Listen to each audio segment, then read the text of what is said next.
Hola, buenos días. Este podcast tiene por objeto compartir y comentar con todos vosotros el contenido de la newsletter fiscal del mes de abril del despacho Pérez Llorca. En esta ocasión el contenido es exclusivamente jurisprudencial, incorporando 3 sentencias del Tribunal Supremo y 3 sentencias de la Audiencia Nacional.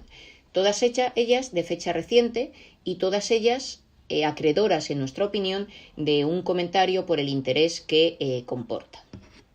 Los que conocéis la newsletter sabéis que contiene un comentario al respecto de cada uno de los documentos y acceso directo a los mismos. Siguiendo el orden de la newsletter que estamos comentando, empezaríamos con la sentencia del Tribunal Supremo de 17 de febrero de 2020. Nos parece una sentencia especialmente interesante porque trata un tema sobre el que el desarrollo jurisprudencial es escasísimo. Se trata de las actas con acuerdo. Es lógico que en materia de actas con acuerdo exista escaso desarrollo jurisprudencial porque no olvidemos que se trata de un mecanismo transaccional en el que se considera que el contribuyente da su conformidad y por lo tanto el supuesto de revisión o impugnación tendría que ser por el procedimiento de declaración de nulidad de pleno derecho y entonces el desarrollo, como decimos, es escaso. Ahora bien, creemos que es muy importante empezar a contar ya con un cuerpo jurisprudencial que desarrolle cuestiones relativas a las características de estas actas con acuerdo, contenido de las mismas, finalidad, fuerza vinculante respecto de la administración que las firma o respecto de otras administraciones, etc. Desde el punto de vista de los hechos, estamos ante un contribuyente que había liquidado un canon municipal, en concreto un canon urbanístico por la realización de obras en suelo no urbanizable, y había aplicado el 2% sobre el importe de la inversión. La administración del ayuntamiento afectado considera que el importe de la inversión es superior, acude a la contabilidad y hace un análisis que, por lo que puede leerse en la sentencia, parece bastante exhaustivo, y considera que el importe de la inversión es superior, bastante superior, y gira una nueva liquidación. Es esa liquidación del ayuntamiento la que ahora se está discutiendo ante el Tribunal Supremo. Un año después, este mismo contribuyente es objeto de comprobación por la Administración del Estado y esa comprobación concluye respecto al impuesto sobre sociedades con un acta con acuerdo, en que en concreto se regularizaba la deducción por esa inversión sobre la que se había girado el canon, que era una inversión medioambiental, y señalaba que se había contabilizado por un valor superior al coste de la inversión. Como en muchas otras ocasiones no contamos con antecedentes suficientes y con un conocimiento profundo de los hechos, pero parece, por lo que se contiene en los hechos de esta sentencia, que efectivamente el acta con acuerdo se basaba en la insuficiencia de la contabilidad, sin que sepamos qué grado de insuficiencia. ¿Qué es lo que había pasado como consecuencia de todo ello? Bueno, pues que el juzgado de primera instancia había considerado que, aportando ese acta con acuerdo, no había prueba suficiente. Mientras que el Tribunal Superior de Justicia lo que había considerado es que ese acta con acuerdo probaba al menos que la contabilidad era incorrecta. El Tribunal Supremo, para llegar a una conclusión, hace primero un análisis de la figura de las actas con acuerdo. Y dice que las cuestiones a dilucidar son 2.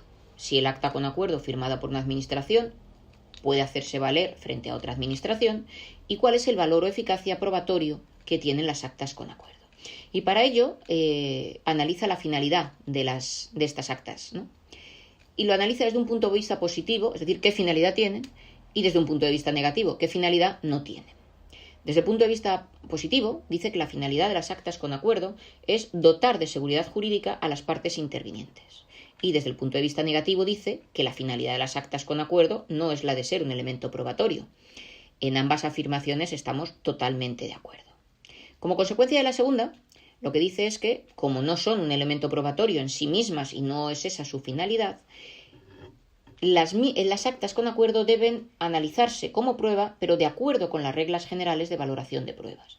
Y ante ese análisis es ante el que el Tribunal Supremo considera que no hay prueba suficiente y, por lo tanto, casa la sentencia a favor del ayuntamiento recurrente. Estamos de acuerdo con el contenido de la sentencia y lo que esta nos sugiere en cuanto al análisis de las actas con acuerdo es una cuestión muy importante y es el debate que hay entre la seguridad jurídica que estas actas con acuerdo tienen como objetivo, como finalidad, y la vinculación respecto de qué administración tributaria. No olvidemos que las actas con acuerdo solo se pueden firmar en los supuestos del artículo 55, que son, por excelencia, supuestos en los que hay discrecionalidad por parte de la administración tributaria en la apreciación bien de unos conceptos jurídicos indeterminados o bien de unas magnitudes respecto de las que a lo mejor la información no es contundente. Podríamos estar pensando en valores de mercado, ¿no? que es un terreno abonado para esta cuestión. Pues bien, lo que este Tribunal Supremo parece que afirma con claridad es que la seguridad jurídica, que es el objetivo de las mismas, hace que queden vinculados tanto la administración firmante como el contribuyente firmante, no el resto de administraciones. Las actas con acuerdo como precedente administrativo tendrán el camino que tengan, pero desde luego como acto previo propio de la administración para vincularla respecto de actos futuros, está claro que sí que tienen ese carácter vinculante. Pasaríamos a la segunda de las sentencias, siguiendo siempre el orden de la newsletter, que es la de Tribunal Supremo 3 de marzo del 2020. Es una sentencia que trata el tema de las novaciones modificativas versus modificaciones extintivas en los contratos. Tema que tiene dos características. Una de ellas es que es muy casuístico y siempre habrá que estar al caso concreto, ¿no? Y una segunda característica es que tiene una trascendencia importantísima, no solo como en el caso que ocupa esta sentencia para definir cuál es el régimen aplicable en función de la fecha de firma de ese contrato que se ha novado extintivamente o no, sino también porque una novación que el contribuyente puede pensar que es modificativa y la administración puede considerar que es extintiva, puede dar lugar a una tributación por el cierre, la clausura, el final del negocio jurídico en ella contemplado, y puede dar lugar además a otra tributación por la consideración de que se inicia una nueva relación jurídica. Por lo tanto, es un tema en el que hay que estar siempre muy atentos. El caso concreto enjuiciado se refiere al efecto de la Ley 35/2006, que establecía un régimen determinado respecto de algunas prestaciones por jubilación o invalidez y cuya entrada en vigor era 1 de enero de 2007. Pero también establecía que la aplicación respecto de esas prestaciones por jubilación o invalidez afectaba a las pólizas contratadas antes del 20 de enero de 2006. Recordemos que la ley era de diciembre. Pues bien, en este caso concreto se trataba de unas prestaciones por jubilación o invalidez efectivamente contratadas, en las que la póliza tenía la característica de ser una póliza anual renovable.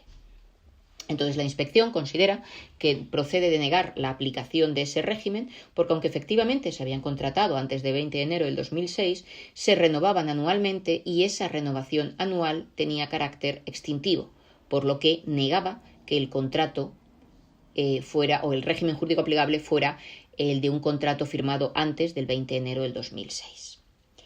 La verdad es que el Supremo acierta, en nuestra opinión, clarísimamente al señalar que se trata de una novación meramente modificativa, que no extingue la relación jurídica ni la reinicia y que, por lo tanto, el régimen jurídico aplicable a esta póliza firmada antes de 20 de enero del 2006 es el de la Ley 35/2006. Destacar, por ejemplo, que el Tribunal Superior de Justicia, en la sentencia que aquí se casa, había señalado que la interpretación de la Administración tributaria era rigorista y descontextualizada.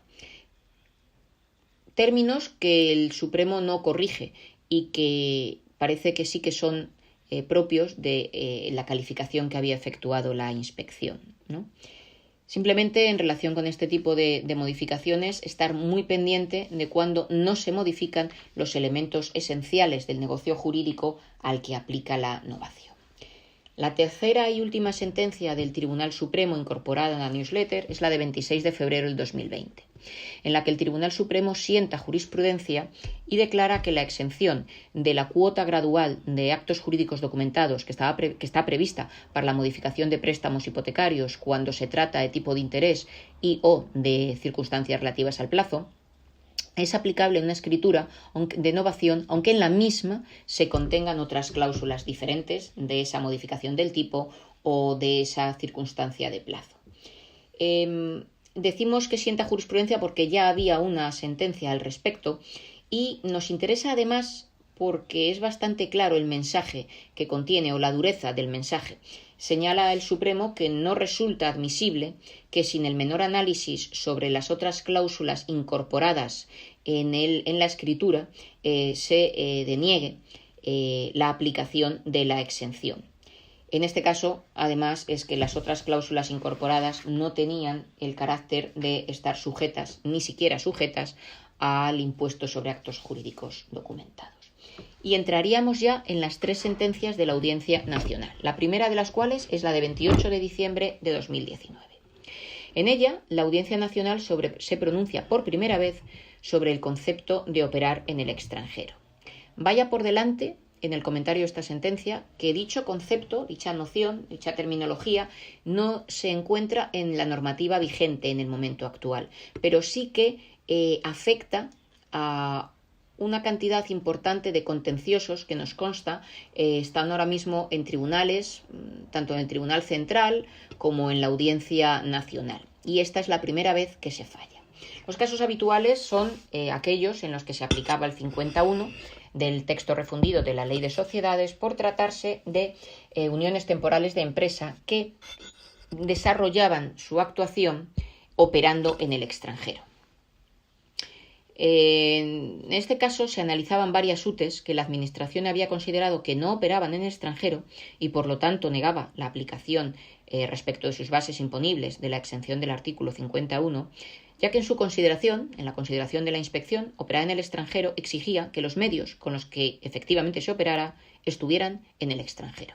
Este es un gran debate que, como decimos, está en numerosas cuestiones planteadas ante los tribunales españoles. La Audiencia Nacional zanja el debate, aunque pues nos consta que está recurrida ante el Tribunal Supremo y por lo tanto habrá que esperar al pronunciamiento del mismo. La Audiencia Nacional dice una serie de cosas que nos deben de ayudar para concluir este debate abierto. En primer lugar, considera que para operar en el extranjero no es necesario que se paguen impuestos en el extranjero. Esto era una verdad que teníamos muchos en la cabeza, pero que a la inspección le llevaba a considerar que si la UTE operaba en el extranjero y allí no daba lugar, por razón de la normativa de aquel país o por lo que fuera, a que se pagaran impuestos, esto no podía ser, por decirlo de alguna forma, ¿no? Y era uno de los motivos que latían en el inicio de estas comprobaciones. También considera la Audiencia Nacional que el caso sobre el que se pronuncia y que es el habitual en este tipo de uniones temporales de empresa, de UTEs, era un contrato EPC, es decir, un contrato llave en mano, por el que quien es adjudicatario él mismo se compromete a entregar la obra perfectamente definida por el precio a sí mismo definido, sin márgenes o sin cambios al respecto, aunque evidentemente, dependiendo del devenir de la obra, puede que sea necesario. Pero en principio el precio está fijado y la obra también.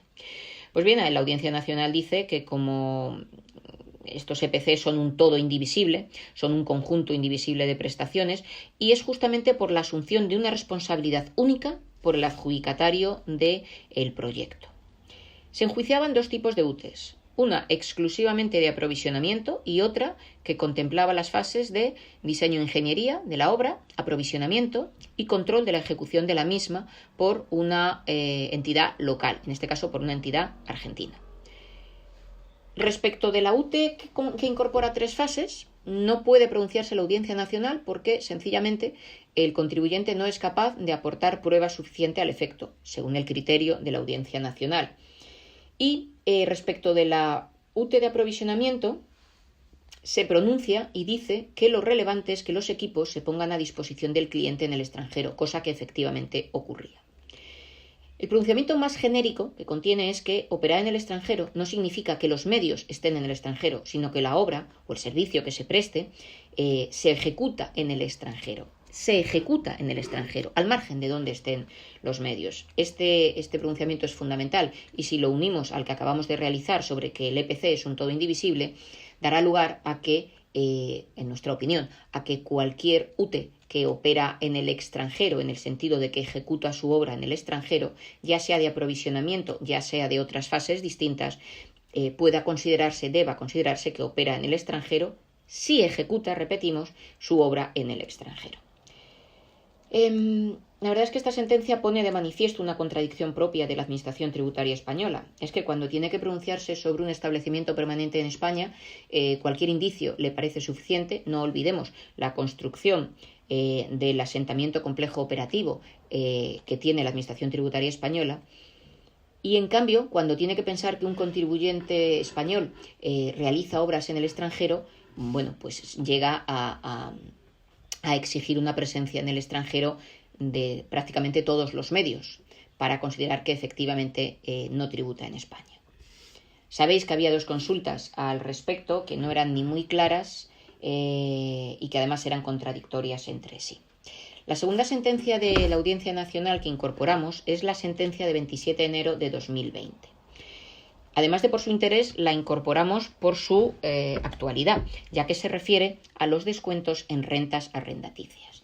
Y dice al respecto que estos descuentos no pueden considerarse ni impagos ni liberalidades a efectos del impuesto sobre sociedades.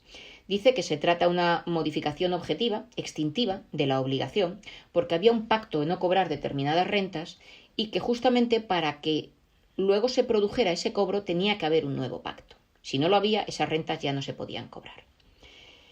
Nos parece, compartimos totalmente el sentido de esta sentencia de la Audiencia Nacional.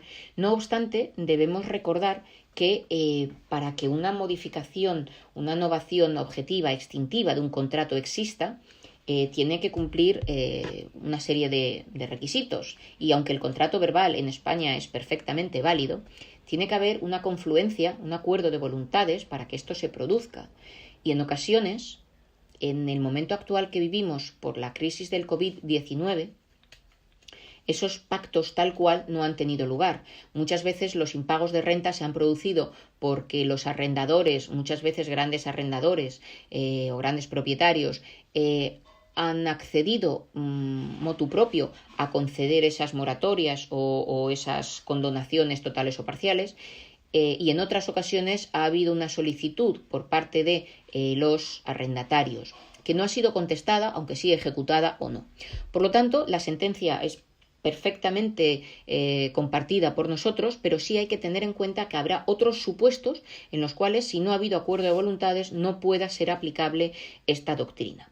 En esos casos sí podemos enfrentarnos a un supuesto de liberalidad, lo cual tampoco es un problema, porque el supuesto de liberalidad contemplado en el artículo 15 de la Ley del Impuesto sobre Sociedades vigente no es perjudicial siempre y cuando esa liberalidad esté vinculada con la obtención de los ingresos, la buena marcha del negocio, etc. Creemos que nadie podrá dudar de que conceder una moratoria o una condonación total o parcial de las deudas a los inquilinos está clarísimamente vinculado con la continuidad del negocio del arrendador. Y como última curiosidad, decir que las rentas a las que se refiere esta sentencia de la Audiencia Nacional eran rentas de los años 2008-2009, que eran justamente los años en los que empezó la crisis anterior. Es decir, los descuentos en las rentas arrendaticias son uno de los elementos que siempre se ven afectados en las crisis, ¿no? A raíz de ello, por ejemplo, comentar o recordar que el Real Decreto 15-2020, el reciente Real Decreto 15-2020, afronta este tema, aunque lo afronta para un ámbito muy escaso.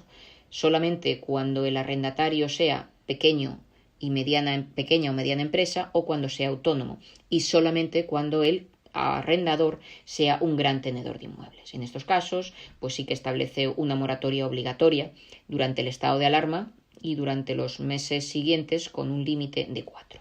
Pero el resto de la actividad arrendaticia no está regulada por este Real Decreto 15-2020 y habrá que estarse o a soluciones de innovación extintiva de los contratos, como la sentencia comentada dice, o ser cuidadosos en la consideración, si es que lo es, de liberalidad.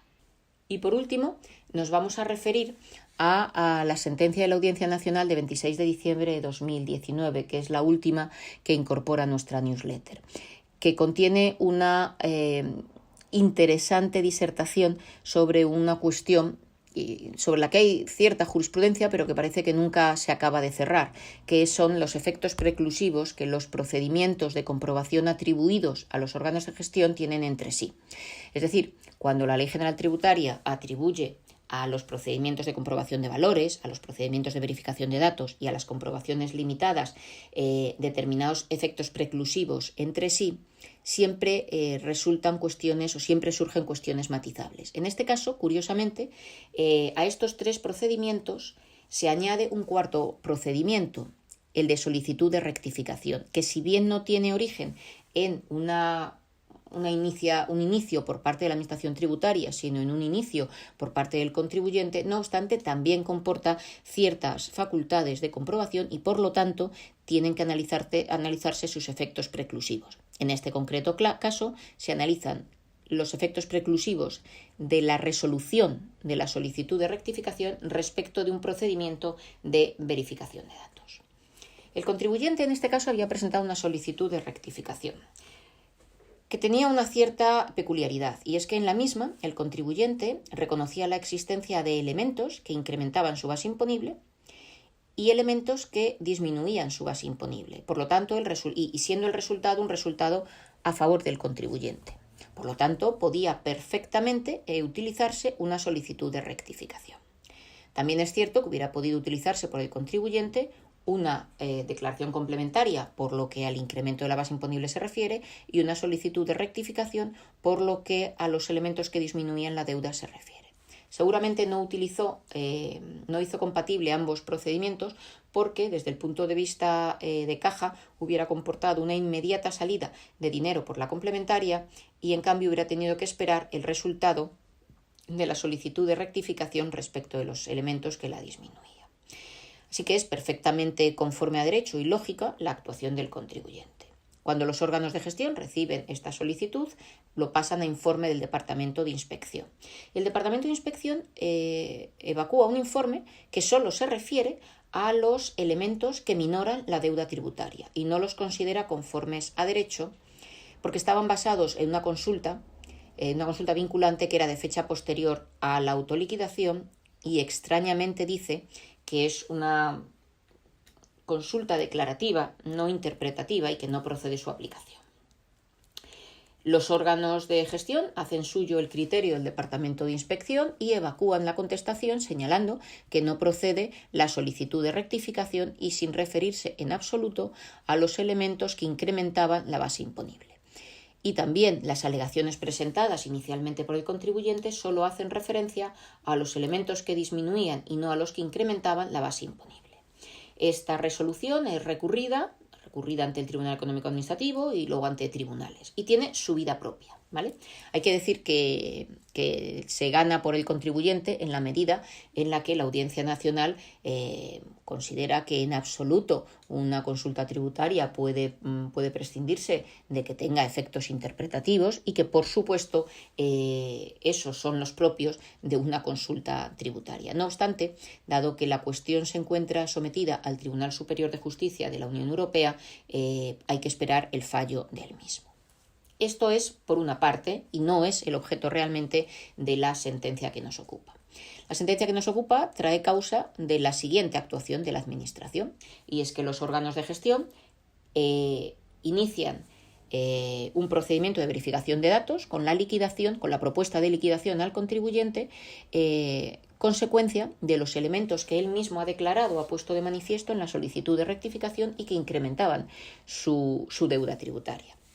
La Audiencia Nacional, ante este planteamiento, considera dos cosas. En primer lugar, que hay buena fe por parte de la Administración tributaria, que no ha podido o no ha considerado adecuado, y seguramente lleve razón, contestar una solicitud de rectificación con una resolución en contra del contribuyente, que no parece que es lo lógico en una solicitud de rectificación, pero a pesar de esa buena fe, considera que no es posible iniciar ahora o iniciar después un procedimiento de verificación. Y para ello utiliza el 128.1 del Reglamento de Gestión e Inspección, en donde se señala que la Administración no puede efectuar una nueva liquidación en relación con el objeto de una rectificación de autoliquidación, salvo que en un procedimiento posterior de comprobación e investigación se descubran nuevos hechos o circunstancias que resulten de actuaciones distintas de las realizadas y especificadas en la resolución del procedimiento de rectificación.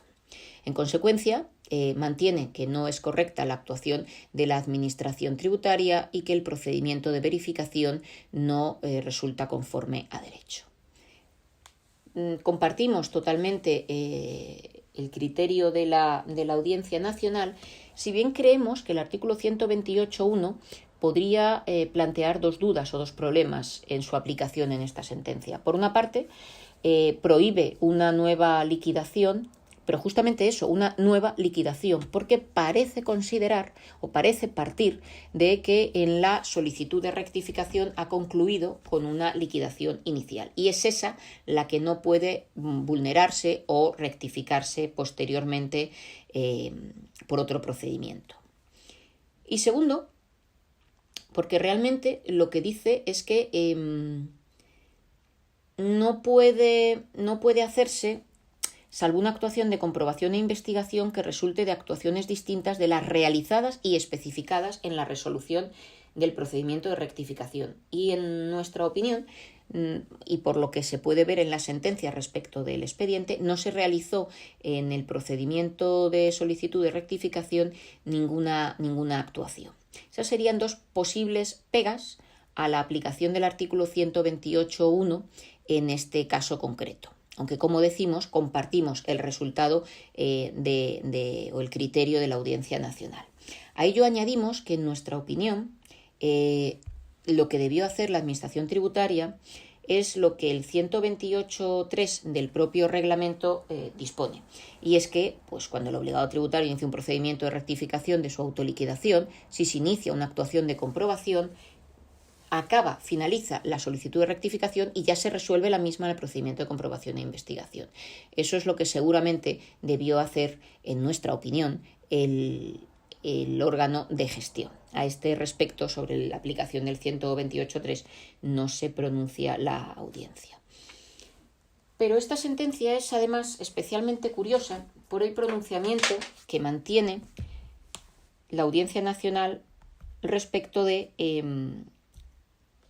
la veracidad o la conformidad a derecho de lo que el contribuyente había declarado. Y así, tras decir que efectivamente no es correcta la liquidación en el procedimiento de verificación de datos, señala que ello no resta ni un ápice, dice la sentencia, a la procedencia material de estos ajustes, que aumentarían la base imponible declarada por el ejercicio 2010. Y señala, y leemos literalmente: la entidad nunca ha cuestionado, pues siempre la ha aceptado, la procedencia de estos ajustes positivos, que fue ella la que indicó que deben practicarse. Por ello, y en base a estos principios, a esos principios del respeto a los propios actos, a la confianza legítima y a la seguridad jurídica a los que ella, hay que entender, la empresa, apela, este tribunal entiende que no lo discutirá nunca. Pues bien, aquí parece que el tribunal lo que está diciendo es que cuando se resuelva la cuestión que hay planteada ante el Tribunal de Justicia de la Unión Europea, habrá, en su caso, que ver si procede la liquidación respecto tanto de los elementos positivos como negativos. Curioso sentido de la sentencia de la audiencia. Por eso, por este curioso pronunciamiento y por el tratamiento que hace del efecto preclusivo y la inclusión a estos efectos preclusivos, pues, digamos, de lo que es la solicitud de rectificación, es por lo que hemos incluido esta sentencia con la que cerramos nuestra newsletter. Este ha sido el contenido de la newsletter. Esperamos que haya sido de vuestro interés, como esperamos que sea siempre. Y ya sabéis que estamos a vuestra disposición y encantados para comentar cualquier extremo de la misma o lo que os sugiera su lectura. Nada más y hasta la próxima.